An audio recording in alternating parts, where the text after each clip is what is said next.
商福與你飛越職場，同你飛越各行各業，同你一齊揾出72行嘅狀元，探索佢哋背後嘅故事。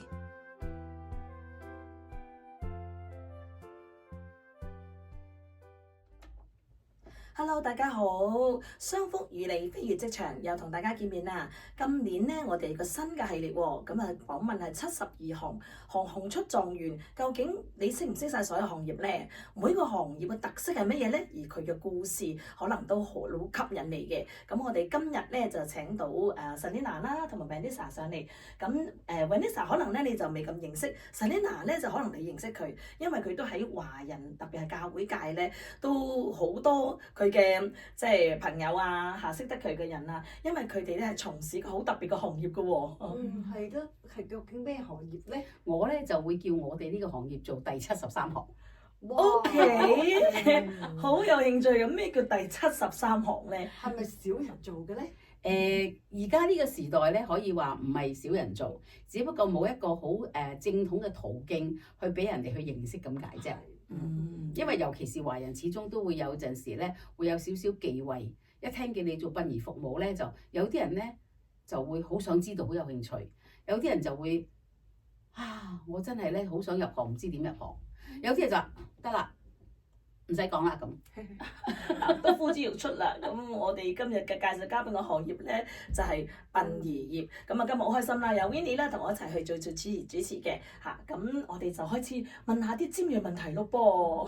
我都好想知道啊！好似我哋咧咁嚟到呢度咧，我覺得殯儀而家好似同香港我又有啲唔同啊嘛。咁係咪真係有唔同嘅咧？其實同即係世界各地啊，有冇分別㗎？其實做呢個行業呢個問題咧，我想答你啊，就係咧，我哋環繞住喺澳洲居住嘅華人點樣去睇殯儀服務先嗱？因為我哋澳洲嘅華人嚟自馬來西亞啦、台灣啦、香港啦、印尼啦，甚至有啲我哋唔係好即係好熟嘅地方。咁每個地方嘅華人咧都有佢哋自己嘅文化色彩，尤其是對於即係處理殯儀服務嘅時候咧，都會根據佢哋本地習慣性去諮詢嘅。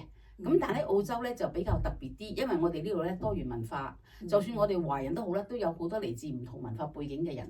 咁變咗好多時咧，我哋就一定要咧係了解佢哋嘅需要先，聽下佢哋有咩諗法先，睇下我哋可唔可以 fit in 到我哋做得到。咁好簡單嘅，舉一個例啦。好啊，大家都睇過嗰套戲㗎啦，破地獄啊，哇，又吹火又乒乒乓啷咁嗰啲咧。係咪咁樣㗎？喺殯儀服務澳洲嘅禮堂，即係禮堂入邊係做唔到嘅。你要翻去觀嗰度，去啲道教嘅觀嗰度咧先做到嘅。即係佢哋澳洲都可以做，不過咧就喺特定嘅地方。係啦，就唔係喺一啲你隨時可以做任何宗教嘅嗰種禮堂，即係 cemetery 入邊嘅 chapel 做到。咁樣。咁啊，真係我而家先知喎。Vanessa 咧，你入行係即係個時間唔係好長嘅，你係咁年輕啦咁你點解會揀入呢行嘅？其實我係媽咪入行嘅時候，我就已經係幫媽咪做嘢嘅，即係背後幫佢。係啦，即係可能我係好少出面嗰個，就喺後邊即係幫媽咪做文件啊、安排啊，即係去同其他人去安排嗰啲booking 啊或者嗰啲啦，咁就會係即係做數啊，即係我所有嘢都喺後邊個 back office 嗰度做嘢嘅。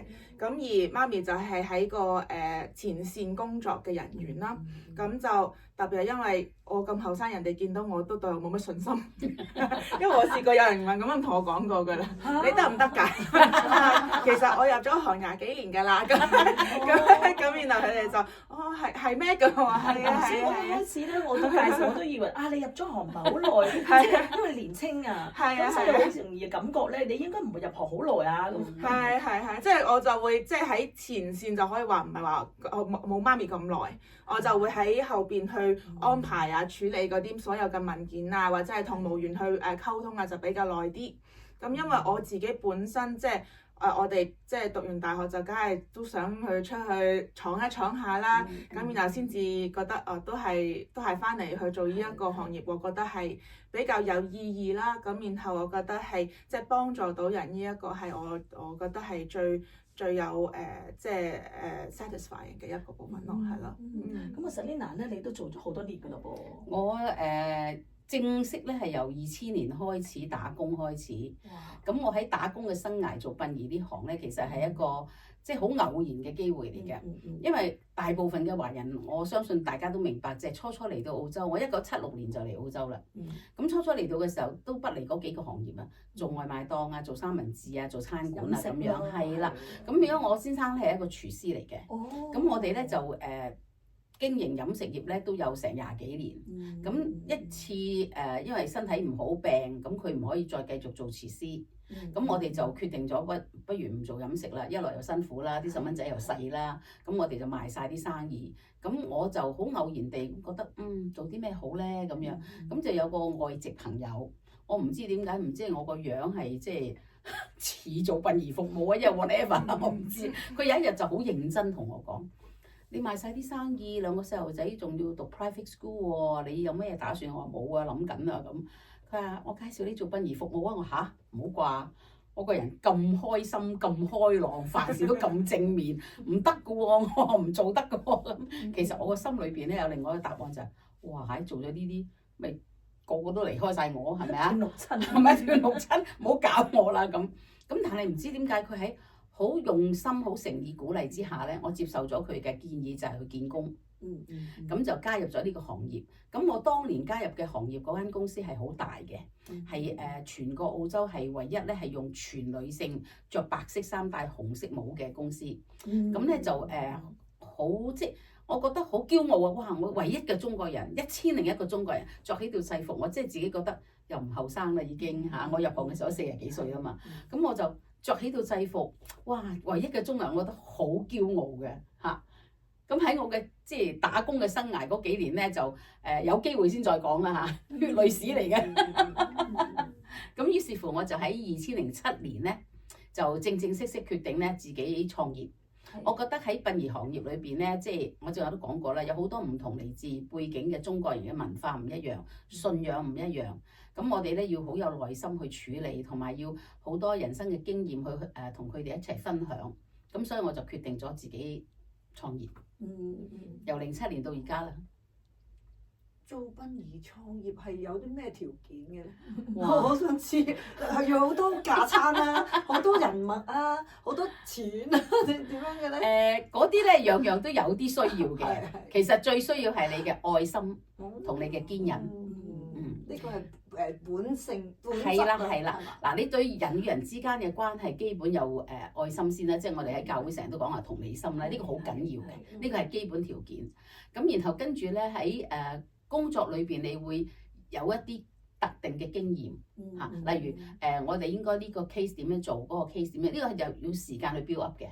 咁另外一樣你阿邊你講得好啱啊，人脈啦，即係話咧，你行出嚟就人哋覺得你哇係成個好似詐騙集團喎，咁唔得㗎，太容易啦，太多人，係啦，AI 都睇唔出㗎。咁變咗咧就人脈關係咧，我哋講內部先啦。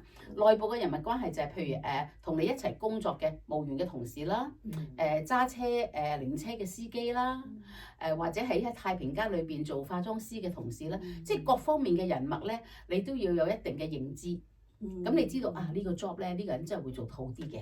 咁即係你哋服務咧就係一條龍，但係你哋咧就會同唔同嘅人合作嚇，即係佢哋每個工種都唔同嘅人。冇錯啦，因為點解咧？每一個範疇咧，佢都有佢自己專業嘅即係嗰個許可證嘅。咁變咗咧，我哋要知道譬如我今日收到呢一個 job 咧係比較特別嘅，咁我知道邊一個咧會同佢做得好啲。咁我就會邀請佢，可唔可以幫我做呢個 job 啊？咁樣其實都唔容易喎，即係你有咁多嘅配套嘅人嚟幫你去做嘢啦，有化妝師啦，我諗下，咁仲有其他，仲有啲咩行，即係嗰啲配搭嘅啲咩行業為主？一個殯儀服務公司，首先好似我哋咁樣啦，一個殯儀服務公司，咁我哋嚟自所有嚟揾我哋嘅人咧，即係或者嚟make 個 inquiry 啊，諮詢下。咁阿飛你知啦，都識你咁耐，你都好支持我嘅。譬如你咩日子耐咗喺呢行，咁你有一定嘅知名度，個個都知道話，Selina 做得唔錯㗎。上次我阿媽或者我阿爸、我阿婆咁即係靠口碑啦。咁當你接到個個案嘅時候咧，咁你就會好認真去了解佢哋嘅需要。咁我哋就會知道唔好彩喎，原來佢係一個咧交通意外嘅。嗯咁我哋就要知道，哦，原來交通意外咧，首先個遺體可能喺呢個法醫嗰度啦，係我哋要聯絡法醫啦。咁你要知道法醫嘅規矩就唔係人打電話去佢都聽你㗎，佢有每一個時段係規定咧，警察打呢個電話，殯儀館打呢個電話，家屬諮詢打呢個電話，呢啲我哋要同個家人溝通。好啦，咁尤其是咧，如果佢係喺呢個法醫處嘅遺體咧，係絕對唔可以決定邊日做殯儀嘅，哦，因為佢檢查嘅程度有唔同，係。需時咧我哋冇辦法估計嘅。咁即係咪如果係嗰個死因咧係唔同嘅時候咧，個程序係會長會唔同短唔同嘅，會唔同嘅。咁好啦，咁當我哋知道好順利，知道幾時可以 release 個 body 啦，咁我哋就會同家人商討去定一個時間，定一個日子。咁你知啲中國人有啲咧就會我一定要嗰日啊，佢未必一定係迷信嘅，因為嗰日咧對佢好重要。阿孫又考完試啦，阿仔又喺美國趕翻嚟啦，阿女啱啱嗰日又得閒啦，咁即係佢有好多原因，佢一定要嗰日或者嗰個時段，咁我哋就一定要去咧同佢搞掂。咁可能呢個墓園唔得喎，冇時間，咁我哋要諗下呢個墓園。但係有陣時有啲情況好難嘅就係，譬如好似一個有宗教嘅儀式。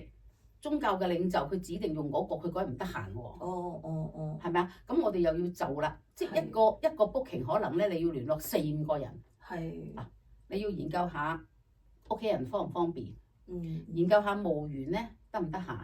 咁啱佢要做土葬嘅仲弊，禮堂可唔可以配合到土葬嘅時間？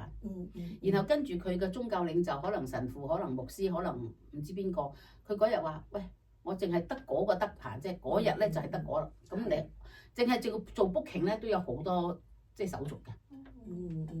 咁呢個就答覆話咧，個人脈咧好緊要啦。Coordination 即係佢喺度聯繫晒所有人，唔係淨係 coordination 咁簡單，人哋要唔要俾面你？係啊，人哋要唔要俾面你？最緊要啊，即係佢哋都有咁多客人係咪？係啊。咁要或者有陣時你哋都可能就個客人，你哋有啲特別嘅安排，咁而即係對方即係或者你嗰個同工啦，咁會唔會去即係去讓步去俾你哋嗰個按照你哋嘅意思嘅時間咧？咁都唔容易。同埋啲江湖地位啦，所以就要唔係因為喺呢個行業耐咗，你同即係大家行內嘅人士嘅交往咧，大家都認同你嘅工作係專業嘅，亦都咧認同你咧係即係為個家人着想，咁大家係一個互相尊重互相尊重。入行噶嘛，你初入行同資深同初入行，咁你係跟住媽媽噶嘛，而媽媽就係跟一間公司噶嘛，喺個機構嘛，有冇分別咧？你覺得？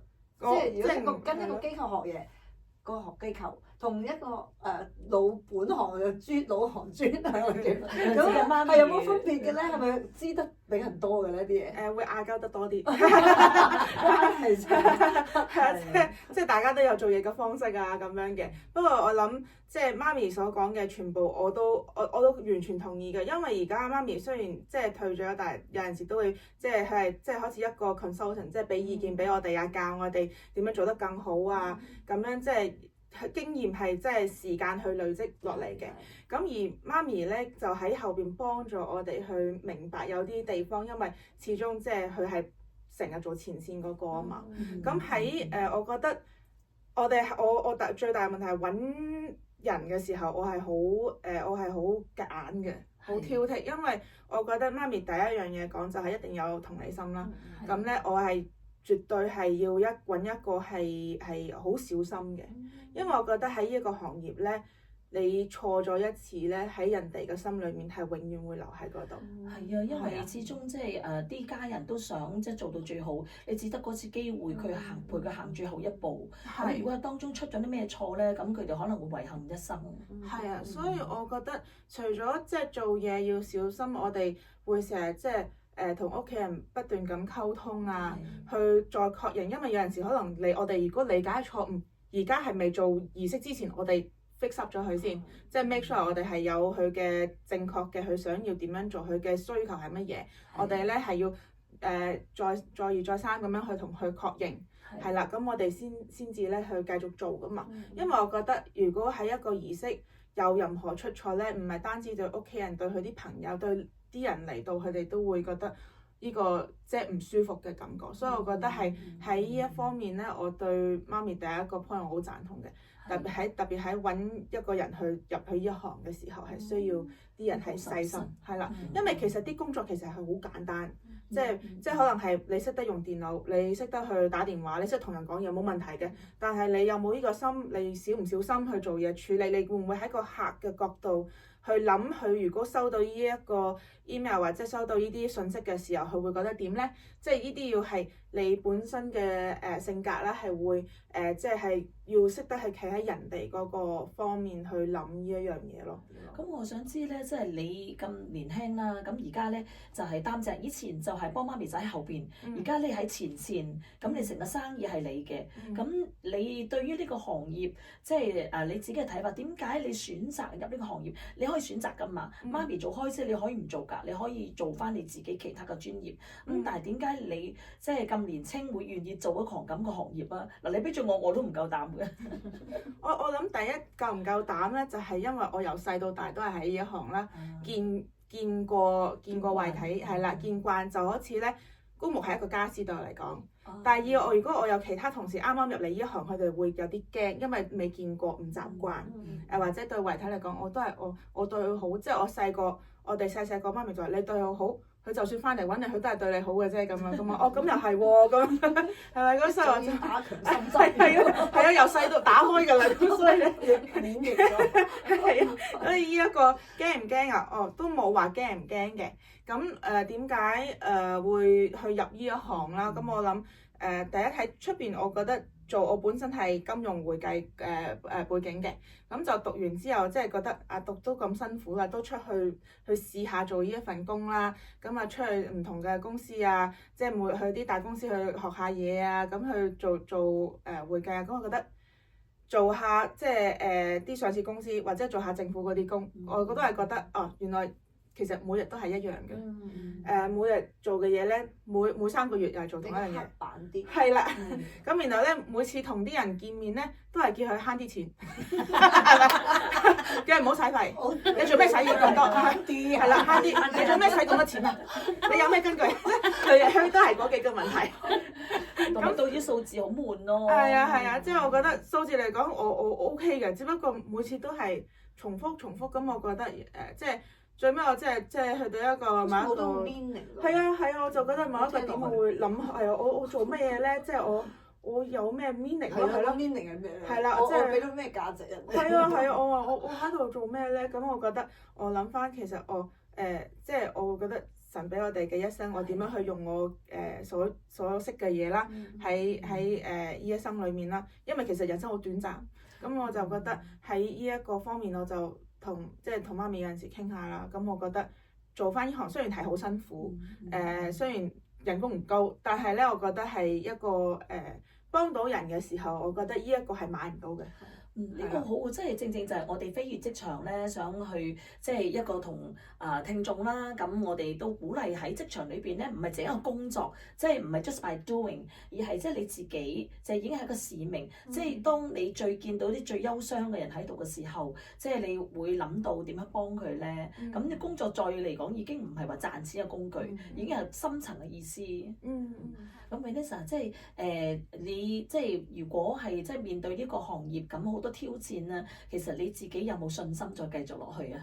有啊，梗係有啊。有冇啲難關？譬如係唔夠客啊，或者有啲難處啊，咁你點樣克服啊？我覺得如唔夠客就又未去到嗰個 point 嘅，我覺得就係而家可以俾我唞一唞啖氣，繼續太多啊，高峰期就嚟入冬天。我諗咧，我係試過上年個高峰期啦，係第一唔夠人啦，咁然後咧係啊唔夠人手啦。呢個行業全人類要即係人手嘅嘢，唔係機器可以代替嘅。所以我諗 AI 都搞唔掂。係啦，我諗你高峰期點做咧咁樣？係，我哋會同佢講話，即係佢等緊我呢一個時候，因為我譬如我哋有試過，我9點、11點、2點都已經有人見我最後一個係4點，咁我就會打電話俾我老公，你今日要接小朋友啦，係就會咁。如果佢等得我話，即係我會叫第二個同事去見啊，或者咁樣咯。咁我試過高峰期嗰段時候咧，係差唔多嗰一個月咧，可能瞓4個鐘嘅啫，係啦，就會真係好長嘅。咁樣你點樣去即係去面對或者係點樣克服啊？繼繼續請人，繼續請人，係啦係啦，祈禱求神，係啦一個冇錯啱嘅人嚟。冇錯冇錯係啦呢。個信仰係咪可以幫到你繼續我寧向前行？係啊，我覺得我係寧缺莫濫，係啦。咁我咧就會寧願即係揾到啱嘅人先至做。咁而我相信咧，你即係過完高峰期，我會睇翻轉頭，我覺得神永遠都同我哋同在嘅，係啦，即係佢唔會令到你太多，令到你壓力大，諗到做其他嘢，亦都唔會太少嘅冇飯開。係啦，冇錯係啦。咁但係佢亦都會有陣時少令到你覺得要依靠佢，係啦非。常好。飛越職場呢個節目咧，我覺得咧好有意義嘅。嗯因為點解咧？喺職場裏邊，無論你係做生意，你係打工，你係做要職，係你好多時都會喺個信仰裏邊有掙扎嘅。係㗎。嚇，例如老闆要你咁做，你又唔想咁做，係啊，好似我咁好掙扎㗎。喂，唔關我事。即係我哋點樣去用一個平復嘅心態去信服咧？呢個有機會分享啊！好啊好啊，好啊！好多人都會即係聽完之後咧，會得着到點係啊樣去分頭先嗰個 case 啊，嗰個領域咧，其實工係作同埋係啦信仰。其實個領域唔係話分開嘅，而係喺個信仰裏邊，我哋點樣得到一啲更加理性嘅處理方法。好係啦，咁我哋咧就容後之後咧就即係阿 Selina 咧就下個月開始咧就會有一集咧會同我去拍檔，咁咧我就再繼續去聽佢嘅即係分享。咁我哋今日時間差唔多啦，咁多謝大家支持商福與你飛越職場。咁我哋嘅節目係由商福職場鹽光時團贊助播出嘅，記得 subscribe 同 like 我哋啊，支持我哋。咁我哋咁喺度拜拜先，多謝阿 Winnie，多謝多謝晒，多謝晒，多謝晒。